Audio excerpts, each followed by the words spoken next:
आप को मैं सिर्फ 2-3 मैसेंजर्स के वाकया सुना देता हूं, उससे आप बाकियों का अंदाजा खुद लगा लीजिए।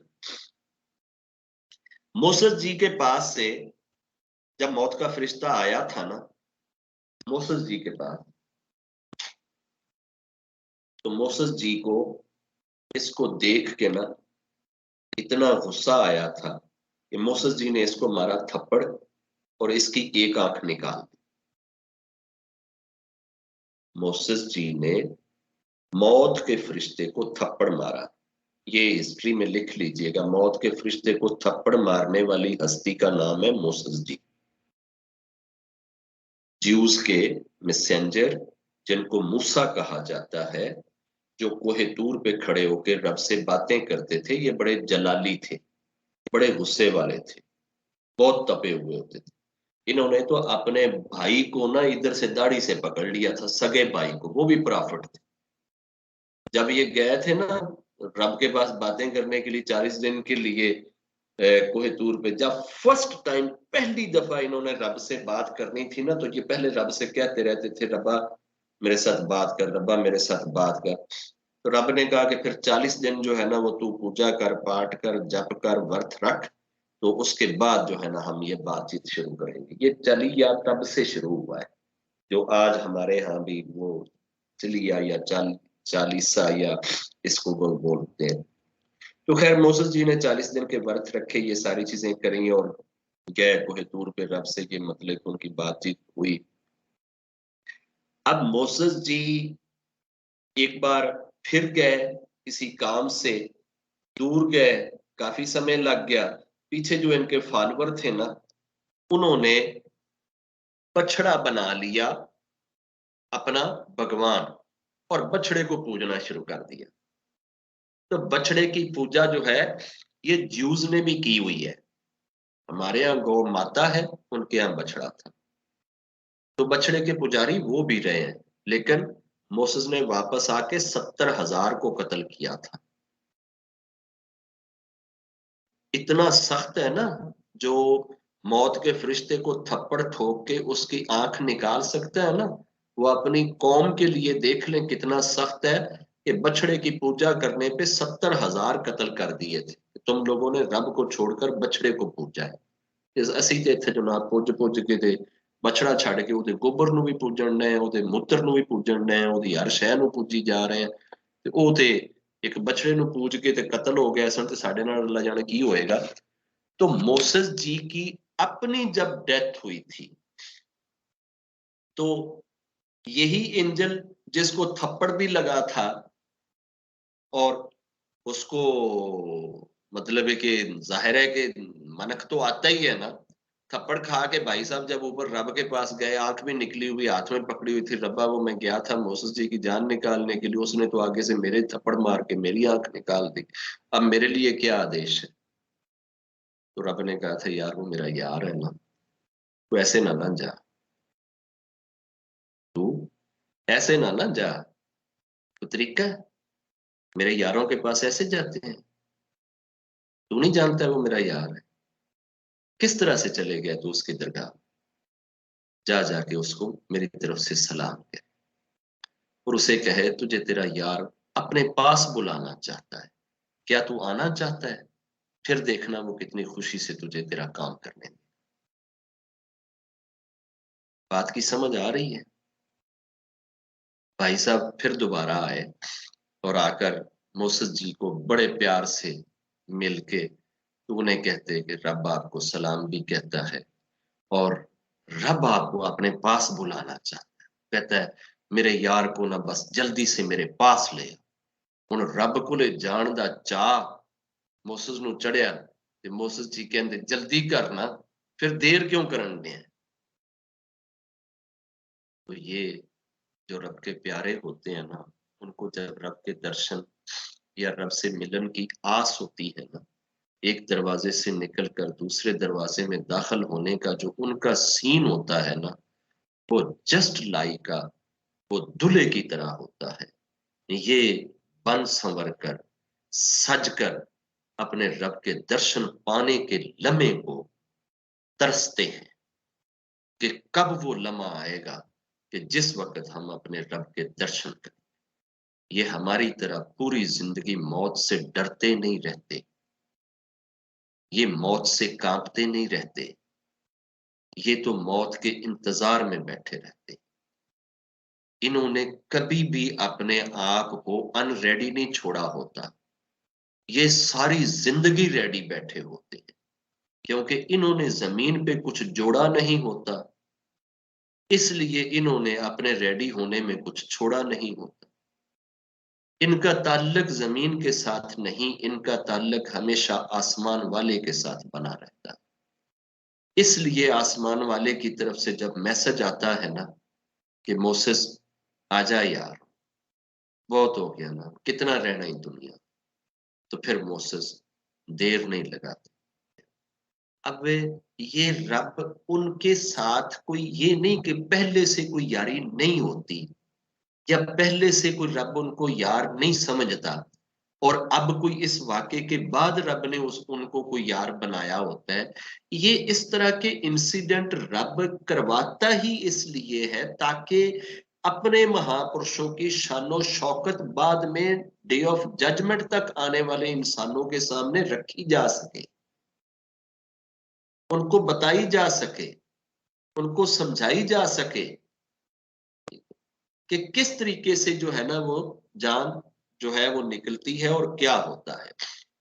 ऐसे ही लास्ट मैसेंजर जो है प्रॉफिट मोहम्मद जी, जब इनकी बारी आई तो इनकी जान निकालने का जब समय आया ना, तो एंजल ने जान निकालना जब शुरू करी तो उसने ये सबसे लास्ट वाली जो उंगली है ना, आखिरी उंगली, ये आपके सीने पे रखी। अब यहाँ क्वेश्चन मुझे पता है 2-3 पैदा होने, और आपने वो सोचना भी है, पूछना भी है कि एक तरफ तो बाबे ने कहा है कि सोए हुए बच्चे की तरह, और इधर यहाँ सीन कुछ और बताया जा रहा है, वो मैं बाद में एक्सप्लेन कर दूंगा। जब उंगली रखी ना, सिर्फ उंगली का पोरा, ये लास्ट वाला ऐसे यूं करके उंगली रखी थी आपके चेस्ट के ऊपर, सीने के ऊपर, तो प्रॉफिट मोहम्मद जी ने ये कहा था उस एंजल का नाम लेके कि इज़राइल, मुझे यूं लगता है तेरे इस उंगली के पोरे से कि जैसे जैसे हमारे यहाँ ये माउंट एवरेस्ट सबसे बड़ा पहाड़ है ना, और मेरे ख्याल चीन में ये केटू है, तो सऊदी अरब में जो सबसे बड़ा पहाड़ है उसका नाम ओहद है। ओहद, UHAD, ओहद। तो प्रॉफिट मोहम्मद ने उस पहाड़ का नाम लेके ये कहा कि मुझे यूं लग रहा है कि जैसे किसी ने वो वाला पहाड़ उठाकर मेरे सीने पे रख दिया, मुझे इतना दर्द फील हो रहा है तेरी इस उंगली के पोरे रखने से। तो उसने वो पोरा ऊपर उठा लिया। पोरा ऊपर उठा के ना, तो पता है उस एंजल ने क्या कहा कि मोहम्मद साहब जी, आप आप अगर ये कह रहे हैं मेरे इस पोरे के रखने से कि आपको इतना दर्द हो रहा है कि जैसे वो पहाड़ मैंने आपके सीने पे रख दिया हो, तो आप जरा इमेजिन तो कीजिए उन लोगों का क्या बनेगा जिनकी जान मैं दोनों हाथों से यूं पकड़ के निकालूं, मैं उनको ऐसे निचोड़ूंगा, उनका क्या बनेगा।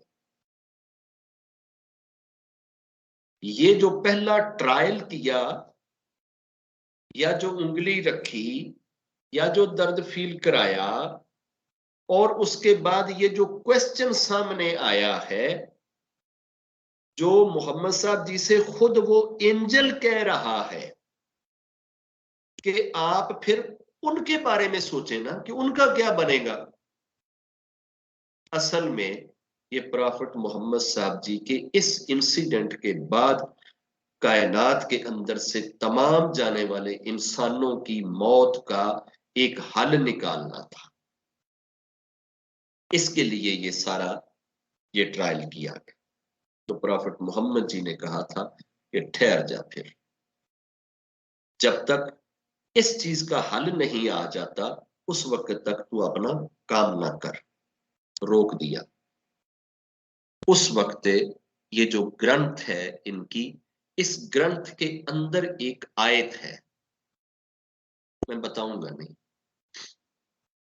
वो आयत जो है ना, वो आई और उस आयत के बारे में एक एंजल ने आके बताया कि जी ये वाली जो आयत है ना, ये आयत जो शख्स भी पढ़ता रहेगा ना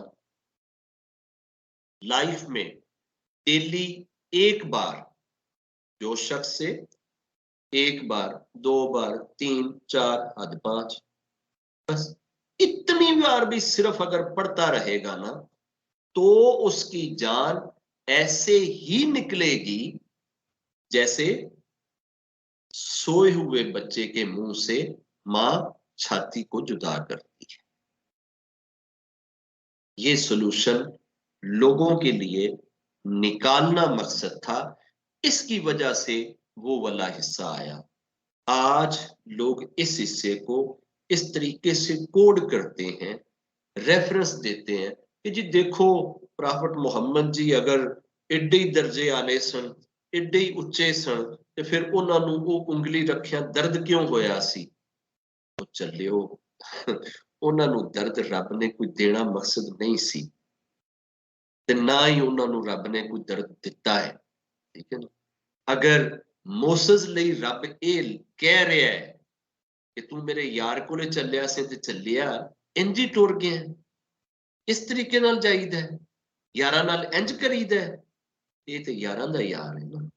ਇਹ ਤੇ ਉਹ ਯਾਰ ਹੈ ਨਾ ਕਿ ਜਿਹਦੀ ਉਮਤ ਵਿੱਚ ਪੈਦਾ ਹੋਣੇ ਵਾਸਤੇ ਮੋਸਸ ਦੁਆ ਕਰਦੇ ਗਏ ਕਿ ਰੱਬਾ ਇਹ ਲੈ ਤੂੰ ਸਾਰੀ नबूवत भी ले ले वापस, प्रॉफिटहुड भी ले ले, मैसेंजरहुड भी ले ले, सारा कुछ ले ले, सिर्फ उस मुहम्मद दी फॉलोशिप दे दे, ओदी उम्मत विच पैदा कर दे, जेड़ा काम सानू मुफ्त दे विच लभ। इस दी कीमत एक मैसेंजर अपनी मैसेंजरहुड ला के चला गया जे, जेड़ी चीज तुहानू मुफ्त च लभी जे, तुसी सारे दे सारे प्रॉफिट मुहम्मद दे उम्मती जे। जितने भी इंसान ने, धर्म की कोई लिमिट नहीं है, जो इंसान भी जमीन पे आ रहा है वो प्रॉफिट मोहम्मद का उम्मती है। वो भले से क्रिश्चियन है, वो भले से जूश है, वो हिंदू है, वो बुद्धिस्ट है, वो जरदश्त है, वो पारसी है, वो जो भी इंसान है उम्मती। अब वो उनको माने या ना माने, वो उसका अपना नसीब है, वो उसका अपना बख्त है। मानेगा, उनके ग्रंथ को समझेगा, उनकी चीजों को समझेगा, उनसे ब्लेसिंग लेगा तो कल्याण हो जाएगा, नहीं होएगा तो फिर इस तरह के दरमियान में खड़े हुए बहुत सारे डाकू आपको अपने हाथों से सीधा कर लेंगे, जिहड़े कहणगे वो मैं जी कदी भी छड़ सकना अपनी बाडी नूं, मैं जनाब त्याग सकना, ते मैं इंज कर सकना। वो फिर इंज कर सकना वाले काफी सारे लोगों के हत्थे फिर वो चढ़िया रहिंदा है, जिन्नी देर तक असल हकीकत हथ ना आवे, कदी राह ते मंजिला नहीं लभदे। रब से दुआ है कि हमें राइट कंसेप्ट के साथ महापुरुषों को जो एक राइट प्लेस और राइट मोहब्बत देने का अंदाज है, रब हमारे सीनों में वो भी रखे। हम महापुरुषों से प्यार भी करें, महापुरुषों से मोहब्बत भी करें, महापुरुषों से लव भी करें, और इनको अपना लीडर मानते हुए, अपना गाइडर मानते हुए, अपना राहबर मानते हुए रब के दरबार तक भी जाए। इनको रब ना बनाए, इनको भगवान ना बनाए, इनको गार्ड ना बनाए, इनसे आगे गार्ड का सफर जारी रखें। हमारा ये फॉल्ट है कि बस हमें जिसके से जरा सा कुछ नजर आया सीधा उसी को गार्ड बनाया, वहीं अपना जो ना माथा सजाया, वहीं अपना सारा कुछ लुटाया, और वहीं से ही हमारा आखिरत का टाइम आया, और वहीं से लित्रो छुतरौल का मशीन का मुंह खुल गया, और बस आगे फिर हमारा सब कुछ डुल गया। तो रब से दुआ है, रब हमारे ऐसे जो लोग हैं उनको हदायत दे, ताकि वो अपने फॉलोअर्स को, अपने जुड़ने वालों को, अपने साथियों को राइट अंडरस्टैंडिंग दें और उनको गलत चीजें ना सिखाएं, गलत चीजें ना बताएं, गलत कंसेप्ट में ना डालें।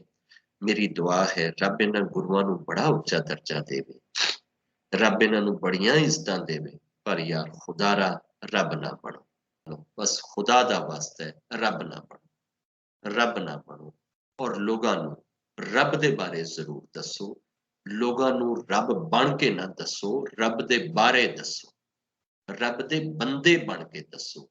ये रब बन के दसना शुरू कर देंदे ने कि जी असीं तुहाडे रब हां, असीं तुहाडे रब हां। ए असीं तुहाडे रब वाला चीज छड्ड दिओ, रब के सब बंदे हैं, रब इनको रुतबे देता है, रब इनको शानें देता है। हम इनकी शानों को नहीं छू सकते, इनकी शानें बड़ी ऊंची हैं।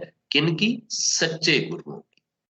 जो झूठे हैं, झूठे वही हैं जो रब के बारे में ना बताएं, जो रब के बारे में बताएं वही सच्चे। जय